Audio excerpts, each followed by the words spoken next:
Hello students, साधना channel में आप सबका स्वागत है।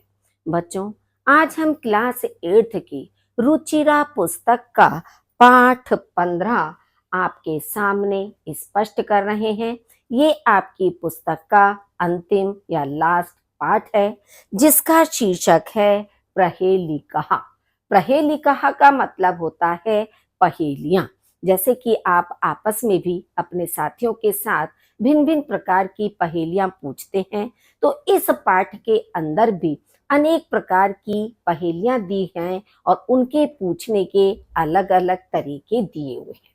पहेलियां हमें आनंद देती हैं, हमारा मनोरंजन करती हैं और साथ ही साथ हमारी मानसिक और बौद्धिक क्षमता को भी तीव्र करती हैं। तो देखिए कि किस किस तरह से पहेलियां पूछी जा सकती हैं। फर्स्ट है, कस्तूरी जायते कस्मात् को हन्ति करिणाम कुलम किम कुर्यात् कातरो युद्धे मृगात् सिंहः पलायते। कस्तूरी जायते कस्मात्, कस्तूरी किससे, जायते माने उत्पन्न होती है, कस्तूरी किससे उत्पन्न होती है। को हन्ति करिणाम कुलम, कौन हिरणों के कुल को, हंती माने मारता है, कौन हिरणों के कुल को समाप्त कर देता है या मारता है। किम कुर्यात कातरो युद्धे, युद्ध में कातरो माने कायर व्यक्ति क्या करता है। अब ये तीन बातें आपसे इसमें पूछी गई हैं और इन तीनों का उत्तर आपकी अंतिम पंक्ति में दिया हुआ है। जैसे मृगात, मृगात माने हिरण से, कस्तूरी हिरण से या मृग से उत्पन्न होती है। हंती परिणाम, हाथियों के कुल को कौन मारता है, सिंह, सिंह हाथियों के कुल को समाप्त कर देता है। पलायते, पलायते कहते हैं भाग जाता है, कायर युद्ध भूमि को छोड़कर भाग जाता है, क्योंकि उसके मन में एक डर रहता है कि कहीं मेरा जीवन समाप्त ना हो जाए। तो ये तीनों शब्द, हिरण से, सिंह और भाग जाता है, ये आपकी तीनों पंक्तियों का उत्तर है। सेकंड है, सीमंती नीशु का शांता राजा कहा अभूत गुणोत्तम विद्वद्भिः का सदा वन्द्यः अत्रैव उक्तम न बुध्यते। सीमंती नीशु का शांता, नारियों में कौन शांत है, यानी स्त्रियों में, नारियों में कौन शांत है। राजा का अभूत गुणोत्तम, गुणों में उत्तम कौन सा राजा हुआ। विद्वद्भिः का सदा वन्द्या, विद्वानों के द्वारा हमेशा कौन वंदनीय है। अत्र एव उक्तम न बुध्यते, यहां ही कहा गया है न बुध्यते, लेकिन समझ में नहीं आ रहा है। क्यों?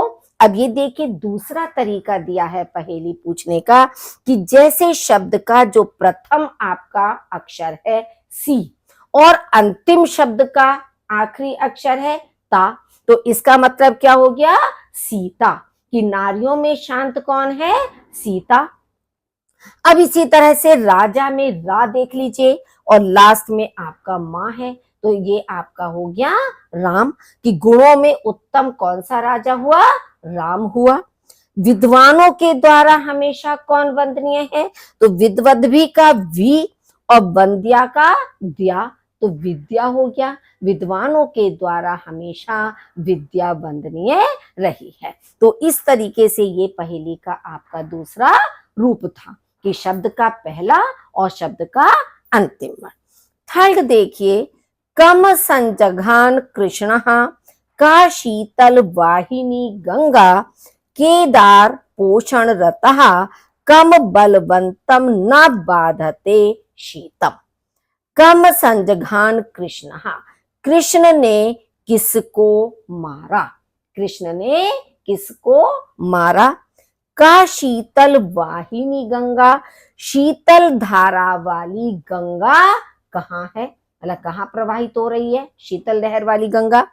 के दार पोषण रता, भूमि के पोषण में लीन कौन है? कम बलवंतम न बाधते शीतम, किस बलवान को सर्दी परेशान नहीं करती है? अब इसका तीसरा रूप देखिए आप पहेली का। कृष्णः कंस, देखिए शुरू का आपने लिया क, कंब आपका, और सा दूसरे शब्द का प्रथम वर्ण आपने लिया, तो ये बन गया कंस। कृष्ण ने किसको मारा? कंस को मारा। अब गंगा, शीतल धारा वाली गंगा कहां बह रही है? काशी, काशी में, काशी में शीतल गंगा प्रवाहित हो रही है। दार पोषण रतः, भूमि के पोषण में लीन कौन है? केदार, केदार कहते हैं कृषक को या किसानों को। भूमि के पोषण में लीन कौन है? किसान है। कम बलवंतम, किस बलवान को सर्दी परेशान नहीं करती है? कंबल, कंबलवान को, यानी जिस व्यक्ति के पास कंबल है उसे सर्दी नहीं सताती है। क्यों? क्योंकि कंबल की गर्मी से उसकी सर्दी शाम हो जाती है। तो ये आपका पहेली का तीसरा रूप था।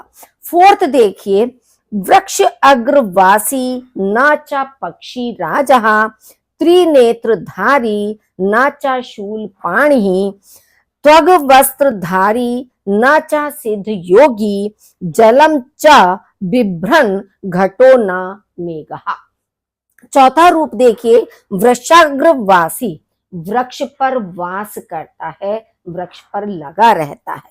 नाचा पक्षी राजा, लेकिन पक्षियों का राजा गरुण नहीं है। गरुण पक्षियों का राजा कहलाता है कि वृक्ष पर रहने वाला है, लेकिन पक्षियों का राजा गरुण नहीं है। त्रिनेत्रधारी, तीन नेत्र वाला है। नाचा शूल पाणी, लेकिन त्रिशूल को हाथ में धारण करने वाले अर्थात शिव जी नहीं है, क्योंकि शंकर भगवान के, शिव जी के 3 नेत्र हैं, तो 3 नेत्र हैं उसके, लेकिन शंकर नहीं है। त्वग वस्त्रधारी, छाल के वस्त्र को धारण करने वाला है, लेकिन सिद्ध योगी नहीं है। जलम च बिभ्रम, जल से भरा हुआ है, लेकिन ना घड़ा है और ना ही बादल है। अब इस तरह की पहेलियां आप पूछते हैं, तो इसका मतलब क्या हुआ? नारियल, नारियल में आप देखते हो कि 3 आंखें सी बनी हुई होती हैं, छाल होती है नारियल के ऊपर और वृक्ष पर लगा हुआ होता है। अंदर जल भरा हुआ होता है, पानी होता है उसमें, लेकिन फिर भी ना घड़ा है ना बादल है। तो इस पहेली का आपका उत्तर होगा नारियल। नेक्स्ट है आपका लास्ट, भोजन अन्ते च किम पेयम, जयंतः कस्य वै सुतः, कथम विष्णु पदम प्राउक्तम, तक्रम शक्रस्य दुर्लभम। भोजन अन्ते, भोजन के अंत में या बाद में, किम पेयम, क्या पीना चाहिए? भोजन के बाद में क्या पीना चाहिए? जयंतः कस्य वै सुतः, जयंत किसका पुत्र था? जयंत नाम है कि जयंत किसका पुत्र था? कथम विष्णु पदम प्रउक्तम, मोक्ष कैसा कहा गया है? विष्णु पदम का मतलब मोक्ष, मोक्ष कैसा कहा गया है? तक्रम शक्रस्य दुर्लभम। अब इन तीनों पंक्तियों का उत्तर भी आपका अंतिम पंक्ति में दिया गया है। तक्रम, तक्रम कहते छाछ, मट्ठा, जो कि दही से बनता है। तो भोजन के अंत में छाछ या मट्ठा पीना चाहिए। जयंत किसका पुत्र था? शक्रस्य, इंद्र का, इंद्र के पुत्र थे जयंत।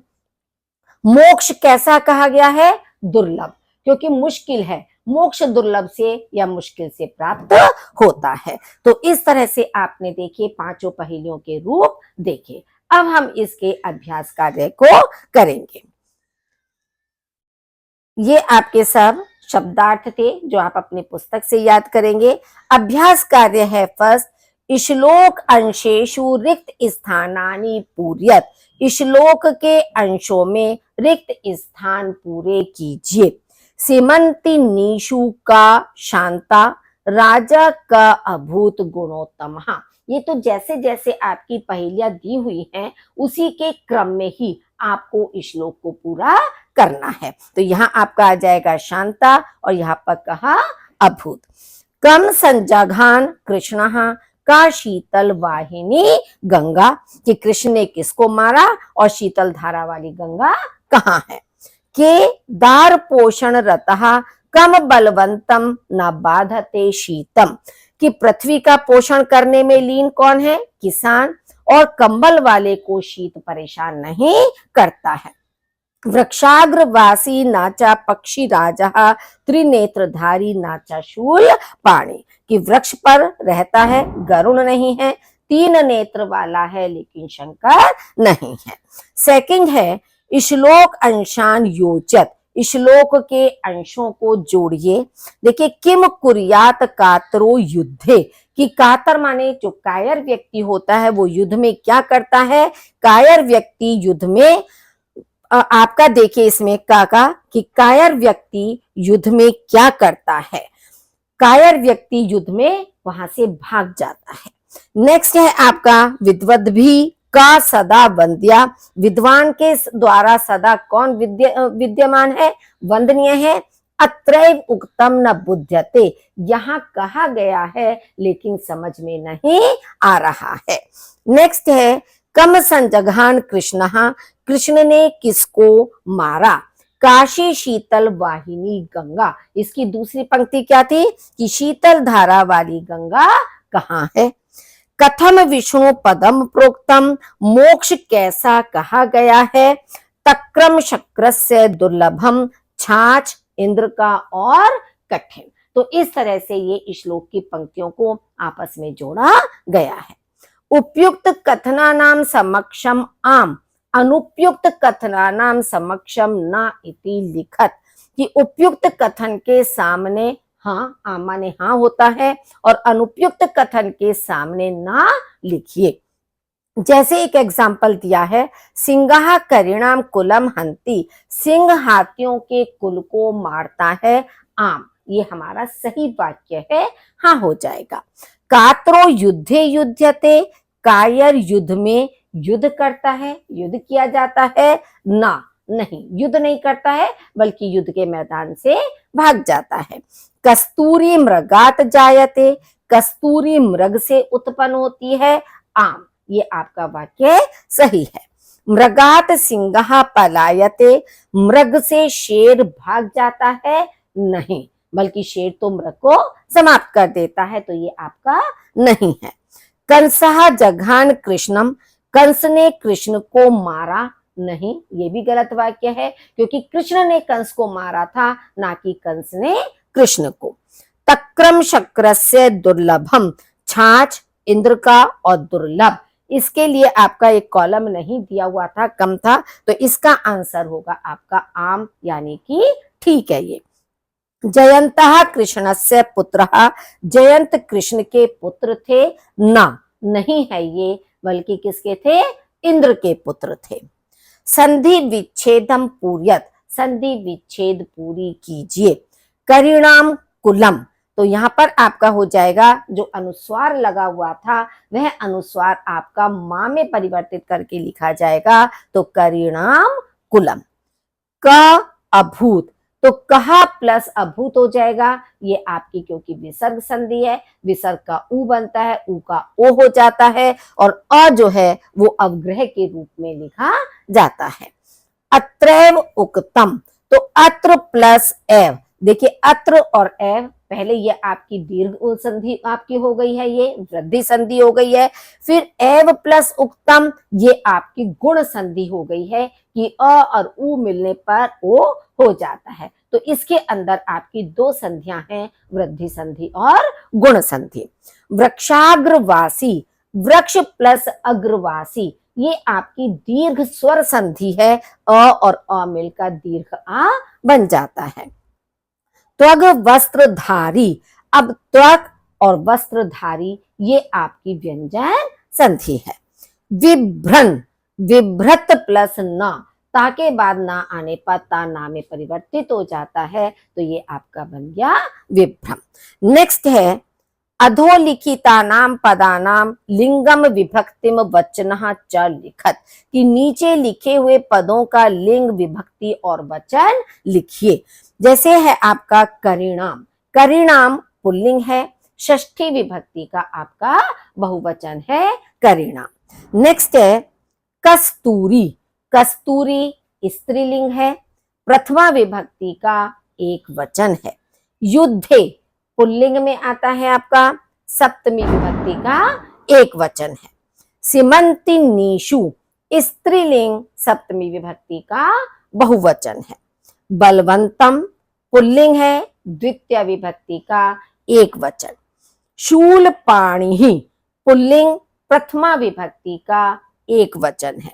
शक्रस्य पुल्लिंग है, षष्ठी विभक्ति का एक वचन है। इस तरह के रूप आपके कई बार हर लेसन के अंदर आ चुके हैं, तो अभी तक आपको इसका ज्ञान हो चुका होगा कि हम उस शब्द को कैसे पहचाने, क्या उसकी पहचान है अकारांत, इकारांत या उकारांत रूपों में। नेक्स्ट है विलोम पदानी योजत, विलोम पदों को जोड़िए। अब जैसे का है जायते, जायते का मतलब होता है उत्पन्न होता है, तो इसका विलोम शब्द होगा म्रियते, म्रियते माने मर जाता है, समाप्त हो जाता है। वीरहा, वीर माने बहादुर, तो आपका बनेगा कात्रहा, कात्रहा माने कायर। अशांता, अशांत जिसके अंदर कोई शांत का भाव ना हो, इसका आपका हो जाएगा शांता, यानी शांत स्वभाव वाले। मूर्ख ही, मूर्खों के द्वारा, विद्वद भी विद्वानों के द्वारा। अत्रैव यहाँ ही, तत्रैव वहां ही। आगच्छति आता है, पलायते माने भाग जाता है, चला जाता है। नेक्स्ट है समानार्थक पदम चित्वा लिखत, समानार्थक पद को चुनकर लिखिए। करिणाम, करिणाम माने हाथियों का, तो गजा नाम हो जाएगा, क्योंकि अश्वा का मतलब तो घोड़े होते हैं, गर्दभा नाम का मतलब गधे होता है, तो गजा नाम आपका हो जाएगा इसका समानार्थक शब्द, यानी कि पर्यायवाची शब्द। अभूत, अभूत माने हुआ, तो अभवत माने भी हुआ शब्द आपका होता है, क्योंकि अचलत माने चला और अहसत माने हंसा। वंद्या, वंद्या माने वंदना करने योग्य, तो वंदनीय शब्द होगा आपका, ना कि स्मरणीय आदि की याद करने योग्य। बुध्यते, अवगम्यते समझ में आता है, तो अवगम्यते माने भी होता है समझ में आता है। घटहा माने घड़ा, और कुंभा माने भी घड़ा होता है, जबकि तड़ाग माने तालाब है, नल माने नल होता है, तो ये भी घड़ा है।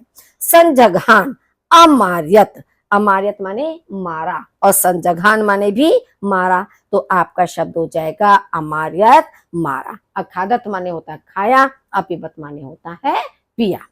नेक्स्ट है कोष्ठक अंतर्गतानाम पदानाम उपयुक्त विभक्ति प्रयोगेन अनुच्छेदम पूर्यत, कोष्ठक के अंतर्गत पदों में उपयुक्त विभक्ति के प्रयोग से अनुच्छेद को पूरा कीजिए। जैसे एकहा काकहा आकाशे दयमानः आसीत, एक कौआ आकाश में उड़ रहा था, तो आकाश में हमने सप्तमी विभक्ति का एक वचन पूरा करके लिखा, आकाश में उड़ रहा था। तृषार्तः सः जलस्य अन्वेषणं करोति, प्यास से व्याकुल वह जल की खोज कर रहा था। तदा सः घटे अल्पम जलम पश्यति, तब वह घड़े में थोड़ा जल, पश्यति माने देखता है, कि जब वह पानी की खोज कर रहा है तब उसे घड़े में थोड़ा जल देख रहा है। सह उपलान आनिये घटे पात्यति, वह उपलान कहते हैं छोटे छोटे कंकड़ों को, जो कि पत्थर के छोटे छोटे पीस होते हैं, तो उन कंकड़ों को, वह कंकड़ों को लाकर घड़े में गिराता है। जलम घटे ऊपरी आगच्छति, जल घड़े में ऊपर आ जाता है। काकहा सा आनंदम जलम पीत्वा तृप्यति, कौआ आनंद पूर्वक जल पीकर संतुष्ट हो जाता है या तृप्त हो जाता है। तो इस तरह से बच्चों ये आखिरी पाठ आपको पूर्ण रूप से स्पष्ट हो गया होगा। वीडियो को लाइक कीजिए, अपने साथियों के साथ शेयर कीजिए और यदि अभी भी आपने चैनल को सब्सक्राइब नहीं किया तो प्लीज़ उसे सब्सक्राइब कर दीजिए। सुनने के लिए आपका बहुत बहुत धन्यवाद।